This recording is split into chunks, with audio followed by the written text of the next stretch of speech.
So hello everybody, welcome back to the channel. One second. My glasses are falling down. I'm doing something different this week. I had an email through from a bookshop in Crickhowell in Wales. We went to Wales way back in 2021, 2022 I want to say, and I found the cutest little bookshop in Crickhowell. I think it's called Bookish. Bought some books there, had a lovely time, signed up to their email mailing list, and then I had an email through from them a couple of days ago saying that they were doing a blind date with a book. And so for £12, I bought... It's making such a weird clunking noise. All will be revealed. I bought a blind date with a book. So basically you order this. You get a bit of an idea of what the book is about because it tells you that it's like, it's a mystery or it's a historical, this, that and the other. I believe that those are my chocolate eggs, which come with this particular blind date with a book because obviously we're very close to Easter. So what I thought I would do, oh God, hair on my face. Stop attacking me. What I thought I would do is open this. We can have a look at it together now. And then I'll do a little video montage, something where I maybe read the book and then come back and let you know what I thought of like the whole experience. Oh, I hate it when that doesn't work properly. That's nothing against the bookshop. It's just the, oh, right. Oh, I can see it already. So yeah, the clunking sound that we heard were indeed chocolate eggs. So we've got 3 chocolate eggs, so that's cute. So this is the little parcel that has come in the box. It's from Bookish. And there's also, oh, I forgot about this. So this is really cute. So that's the way that it looks. This is Bookish is the name of the bookshop. I love their branding. I just think their branding is so beautiful. Yeah, books, conversation and more. I just think that's really lovely. So definitely go and check out their company. This is not sponsored. I've not been paid to do anything about this. I bought this out of my own money and I just thought it'd make a really cute video. So just to say that, it's not sponsored, it's not advertised, they've not asked me to do this at all. If you want me to a Bookish, happy to do it in the future. On the back you get a description, but it's kind of hidden by the ribbon. So let's take that off for now. Oh, it feels like I've bought myself a gift. It's amazing. So on the back, it says, blind date with a book, a fictional meditation. I'm trying to read this and I should come around here. Blind date with a book, a fictional meditation on the tragedies of war, intertwined with romance and unfailing friendship. Now, the ones that I probably would have picked, which I think there was a history one, there was a fantasy one and there was something else that I would have probably chosen. They were sold out. So this was the only one that kind of took my interest, took my fancy. But I did like the idea of like war, romance, friendship. So the other thing that you get, so you get a book, you get some chocolates to eat, and then you also get a packet of seeds. And this packet of seeds is, you can plant. So you can plant them in your garden, you can plant them in a window box, wherever. And you'll always have some flowers to remind you of your blind date with a book. How cool is that? So let's get into seeing what this book is. Let's see if I can pull it off like this.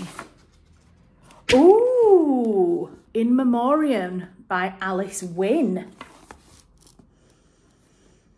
Oh, I have not read this. I have not come across this. I vaguely recognise the book cover. So that's interesting. I've definitely seen it somewhere. Is this a weird angle? I'm sorry, it's a weird angle. The back of it says, it was only because Gaunt knew he might die that he could be so reckless as to kiss him. In 1914, war feels far away to Henry Gaunt and Sidney Elwood. They're too young to enlist, and anyway, Gaunt is fighting his own private battle, an all-consuming infatuation with the dreamy poetic Elwood, not having a clue that his best friend is in love with him and always has been. Oh, it's so cute. When Gaunt's mother asks him to enlist in the British Army to protect the family from anti-German attacks, he signs up immediately, relieved to escape his overwhelming feelings. But Elwood and their classmates soon follow him into the horrors of the trenches. Though Elwood and Gaunt find fleeting moments of solace in one another, their friends are dying in front of them, and at any moment they could be next. No. Absolutely. This book's going to ruin me. I can already see this. That book, that's going to be a pretty heart-wrenching book, I can tell already.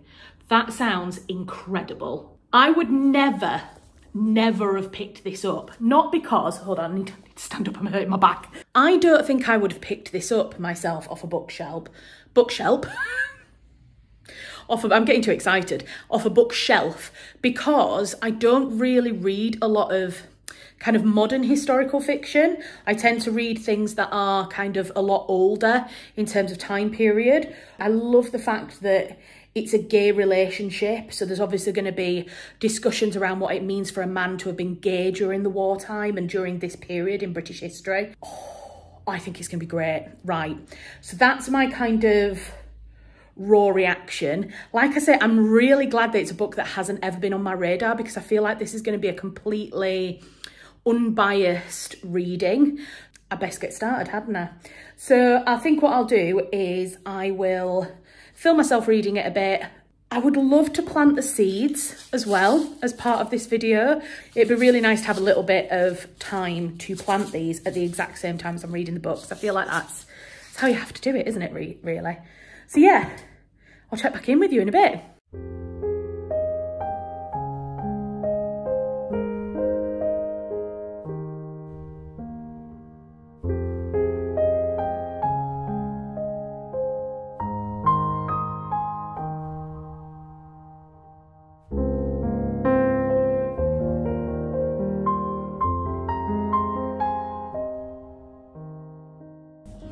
I'm just reading this for kind of 5 or 10 minutes till Tom comes home. I've put on The Fake Fire on Netflix. Does anybody else do this? Like, I don't want to light a proper fire because it's actually quite warm today. Don't need a proper fire. But if you just need a little bit of background ambience, I always put on the Netflix Fake Fire. And I'm just reading this, and honestly, I'm only 65 pages in of this book, and it is by far one of the best things I've ever read. Not ever read, but like one of the best things I've read in a while. I've got a lot to say about it. In fact, I actually bought sticky tabs to put in so that I could remember exactly where, because I've been writing it down on my notes section, and then I'm like, why don't I just use sticky tabs? Honestly, it's a harrowing book already, and it's only page 65. God knows what I'm going to be like when I actually get to the end of this. Oh, it's going to be intense.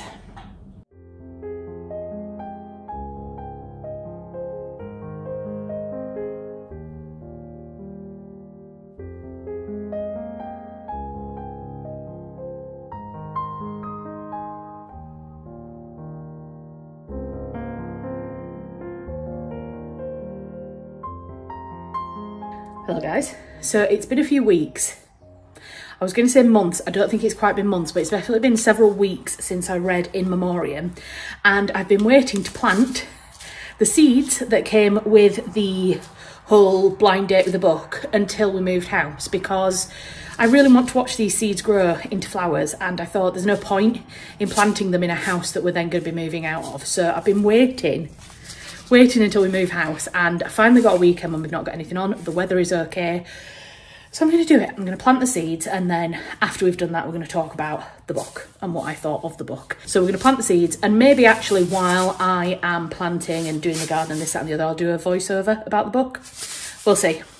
That's editing Charlotte's problem. That is not seed planting Charlotte's problem. So right, let's do this. So whilst gardening, Charlotte gets on with clearing this little area, because this is like a little flower bed in the corner, and I thought this would be a really cute place to put the seeds because they're kind of protected, and there's a little bug hotel in the background that you can just see that the previous owners left. I just thought some flowers near the bug hotel would be really nice for like encouraging bees and stuff in the summer. So I just really wanted to say what a good idea I think having a seed packet in with this book is, especially given the fact that this book is called In Memoriam. I don't know if there's any poppy seeds in with this seed packet, but if not, I am going to plant some poppy seeds in the spring, so that, or whenever you sow poppy seeds, so that they come up in the spring, so that, yeah, as another little remembrance really of the book itself and the content. I just think it's a really lovely way to be able to kind of remember that book after you finish reading it. And it kind of adds added value to the price of the blind date. I just think it's really good value for money, and it kind of heightens the experience. It gives you more to do than just read a book. And obviously I'm going to come on to talk about the book itself, the narrative, all that kind of stuff. But I just wanted to take a moment here really to just nod to the whole package itself, and what a lovely experience doing this whole blind date with a book, opening the package, eating the lovely chocolates and planting the seeds. It's just been a really great experience overall.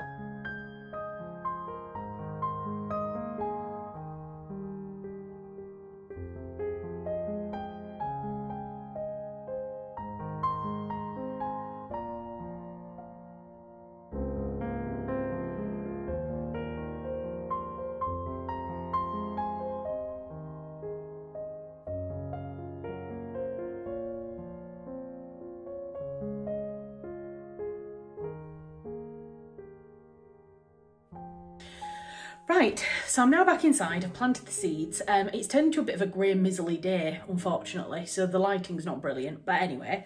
So we're going to go on to talk about the book itself now, and all of my sticky tabs. I mean, I'm not going to be able to, and I'm not going to, talk about every single sticky tab that I put in here. So yeah, I just want to kind of chat a little bit about the book itself and why I think people should read it. I think if I was going to rate this out of 5 stars, I think I'd give it like a 4.5 out of 5, because it's like so almost there in terms of like how great it is as a book. I'm probably not going to reread it either. Do you know, it's a funny one when you're rating books and when you're thinking about books. I'm not going to reread it because I didn't enjoy it. It's a really tough subject matter. The book is about the male experience of trench warfare, and so it's really harrowing at times. And for me, I do think it's important to read books like this, to read books that involve really sensitive topics and really kind of disturbing content at times, especially if it's tied to a historical fiction, a historical period, something that we need to kind of think about in the context of real historical events and where we are now versus where we were at that time in the past. Those are really important books to read, but they can be really disturbing and really harrowing. I'm thinking of like The Colour Purple is a really disturbing and harrowing book, but it's so important to read it. This is a really important book to read. It just really hits home about youth and the experience of war. So I would say 4.5. The only reason it loses half a star is because of the ending. I'm not going to discuss the ending, but it didn't necessarily feel like it ended in a way that I wanted it to. That's kind of an overall view of the rating of it, etc. In terms of the storyline, we have these two main characters, Gaunt and Elwood. Gaunt is of German descent. His parents are German, and so he's brought up in Germany and England. He kind of lives his life between both places. Goes to a British boarding school, but he has cousins who live in Germany, and he goes and visits his cousins in Germany quite often before the war starts.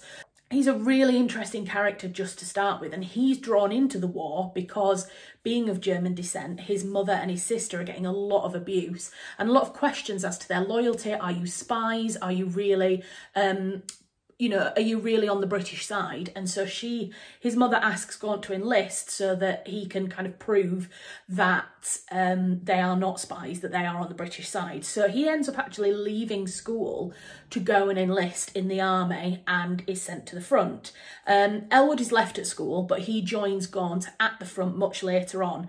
And then the two of them have a lot of different interactions, but all the way throughout the book, there is a definite distinctive knowledge that these two are in love with each other, even though they don't necessarily know that the other person is in love with them until they get to the front. And then they have this kind of brief love affair, and then things take a bit of a turn. And I'm not going to say anything more because I do think that you should go and read it, and I don't want to spoil the premise of the story. So that's a very kind of quick whistle-stop tour of the plot of the book, and that really intrigued me, especially because I thought this is obviously going to be about an experience of a man getting into the war. I do feel like a lot of war fiction doesn't really talk about young people becoming part of a war. What I loved about this was the fact that it started in school. It started in, well, Prestute, which I think is supposed to be, the author did say that she kind of mocked it on another school. So the paper, and the very first beginning of the book, there is a paper called the Prestutian, and it's based on a paper from Marlborough College. So I think a lot of the kind of events of within the school, the kind of school setting is supposed to be mocked on Marlborough College. It's very Eton and Harrow and that kind of private boys, public school, boarding school, like the top echelons of the education system in Britain. And so it starts there, which I thought was brilliant, because what it did was it firmly cemented that these are boys, they are children, and it talks about their experience of school, their friendships, the kind of capers, for want of a better word, that young boys get up to, especially boys in a boarding school. At first I was like, oh, why are we at school? Like, this is weird. It's supposed to be about World War One. And then I realised very quickly that what Rebecca Wynne was doing, Alice Wynne, what Alice Wynne was doing was she was trying to really drive home to us that these are children. And I thought that was so powerful. It kind of hit me at one point and I was like, oh my God, yes, they are boys. They are children. And I think they're supposed to be about 15, 16, and it just really hammers it home. And it starts, there's this issue of the Prestutian, which is just general school news. There's poetry by Elwood, there's a letter to the editor, this, that and the other. And then very quickly, once the war does start, the Prestutian starts becoming like a record of the war back to the school, but it's a record of names. So it's names of people injured, it's names of people killed, on the boys that were at the school who've then gone away to fight, and then it kind of lists them. And so it kind of, like I say, it starts in this sleepy, protected, very kind of naive and innocent, cushioned world, and then slowly the war kind of seeps in. And I feel like when Gaunt goes to the front, that really signals that the war has come to Prestute, and this kind of little group of friends becomes really impacted by the elements of the war. So I thought that was a really genius way to start, and it made me think definitely about how, as a writer, we can craft the expectation and the experience of the reader, because without the context of them being at the school first, I don't think the horrors of the war, of the war in the trenches, would have hit as hard as they did. Because then Gaunt goes to the front and he enlists and he goes through his training, and then he ends up on the battlefield. And there's quite a few descriptive passages where Alice Wynne talks about the kind of naivete when the men start at the front, and how they slowly kind of descend into this loss of innocence, this kind of complete change, even though it's a very short period of time. And it's really kind of a harrowing point that not that much time goes by, but these people are irrevocably changed by the events and the things that they see in the trenches. One of the things that really hit me with this book was the way that Alice Wynne has written the horrors of trench warfare into the book in a really subtle but impactful way. So you'll be reading about a scene, and then all of a sudden there'll be something that just absolutely stopped me in my tracks, and I've actually put a sticky tab on this particular moment in the book.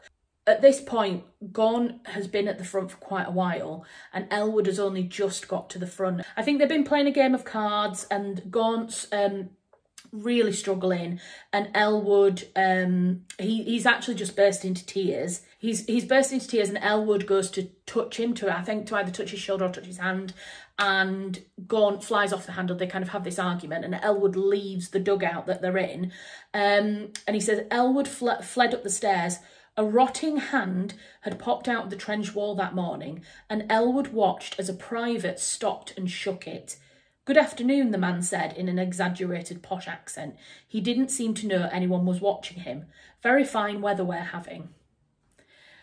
And that was one of those moments that I just kind of stopped and thought, fucking hell. And I had to reread it a couple of times, and that's why I put the sticky note in, because it really kind of, it's just such a simple moment of a man shaking hands with a severed hand that is popping out of a trench wall, and just the kind of casual horror of it. Like, that hand belonged to a person, it belonged to a live man who had died, and yet has become this dismembered object. And then the other person who is losing his grasp on his mental health, but is still alive, and the kind of the interaction of those two things, and Elwood seeing it, and it's the way that Alice drops it into the kind of, it's right at the end of a chapter, so that's it, that's the moment. There's no discussion of it, there's no contemplation of it by Elwood over what he's seen,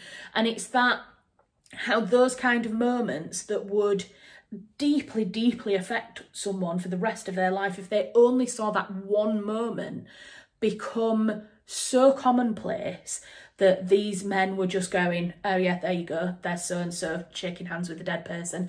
And then it would move on to the next thing. And that's something that is really beautifully written into this book, are those casual moments of horror. I think actually by casually throwing them in, it actually has more of an impact, and it's more horrific in some ways because it is so casually mentioned, and you see it, and I don't mean casually as in disrespectful, absolutely not. It's casual in that it's popped in, and I'm sure a lot of thought actually went into it. It's popped in a moment that you're not expecting it, your head's in another thing, and then it's just casually, it blindsides you, and the horror blindsides you. And I think that's, yeah, it's a really kind of impactful moment actually. Another moment like this is when they're talking about the rats, because obviously rats were very common in the trenches. And it says, the poor old rats get sick from eating the dead. The bodies rot quicker out here, you see. I'd feel for the squeaky buggers if they'd stop snacking on my rations after they've snacked on my friends. And that was one of the moments where I was like, after they'd stopped snacking on my friends. It's one of those things that just, I mean, I could fill up now thinking about it when I was reading it. It's just, oh, yeah. So included throughout the book, at different sections, are memoriams, which is where the title In Memoriam comes from.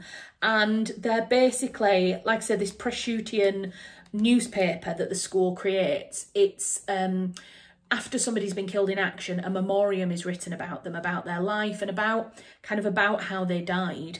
Basically, the one of the big events within the book is the Battle of the Somme, which, if you don't know anything about the Battle of the Somme, please do go and research it. But basically, it's a huge battle in 1918 during, 1916.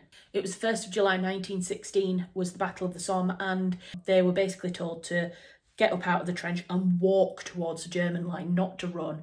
And that's what they did, and they died in thousands. So many men died in the Battle of the Somme. Alice Wynne then goes on to do a copy of the Presbyterian, and she presents them like this in the book, like an actual kind of newspaper.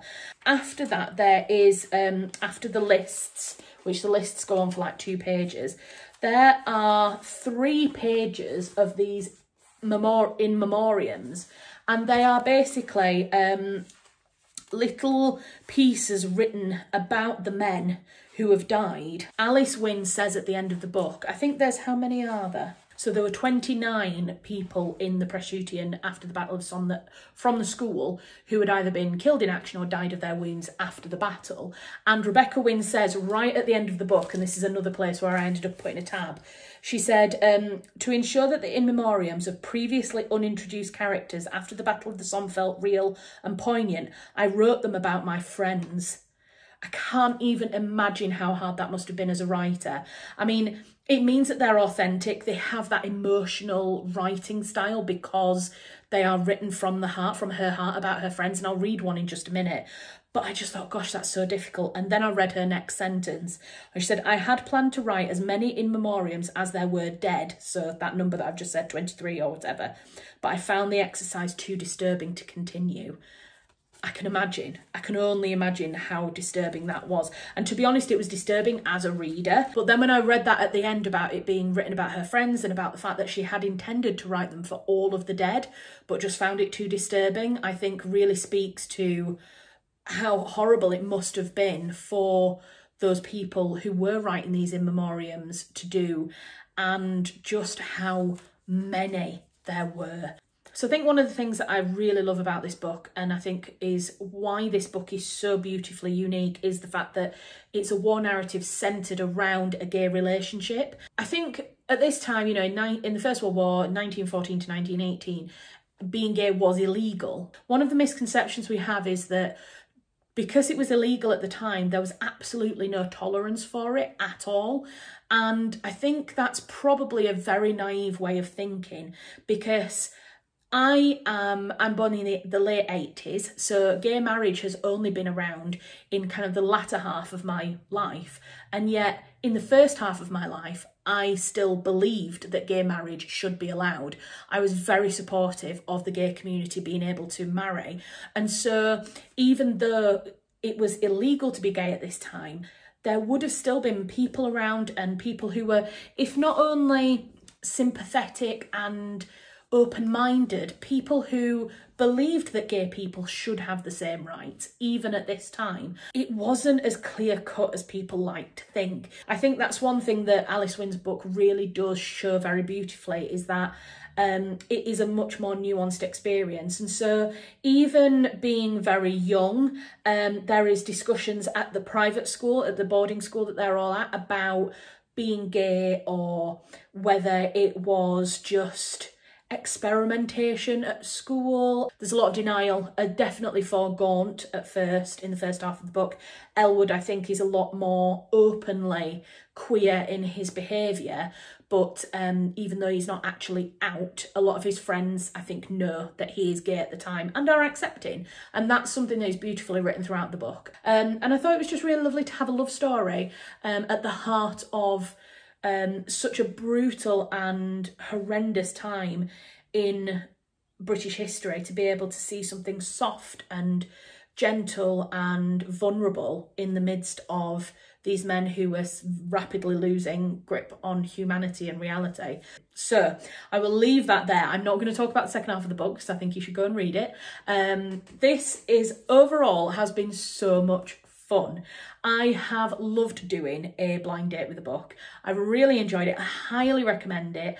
There are, of course, a lot of other bookshops that do blind dates with books, and I think there's quite a lot of kind of booksellers who do them as well. So yeah, have a look online, have a look on TikTok, Instagram, but I do definitely recommend Bookish in Crickhowell. I will leave that here. So thank you very much for watching this video. If you have watched this far, I don't think we've got a poppy as a emoji, so maybe have a look, and if there is a poppy, then put a poppy in the comments. If not, just a flower, a nice flower. I'm gonna sneeze.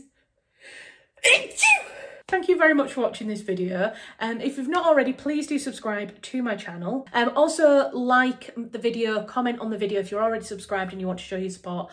Both of those things really help me out in terms of telling YouTube that my content is good for other people to watch. So consider doing that. If you like my content and you want to support me a little bit more, you can always join my Patreon. Thank you very much to my current patrons. And yeah, I will be back with a next video soon. There will be more content next week, so I will see you then.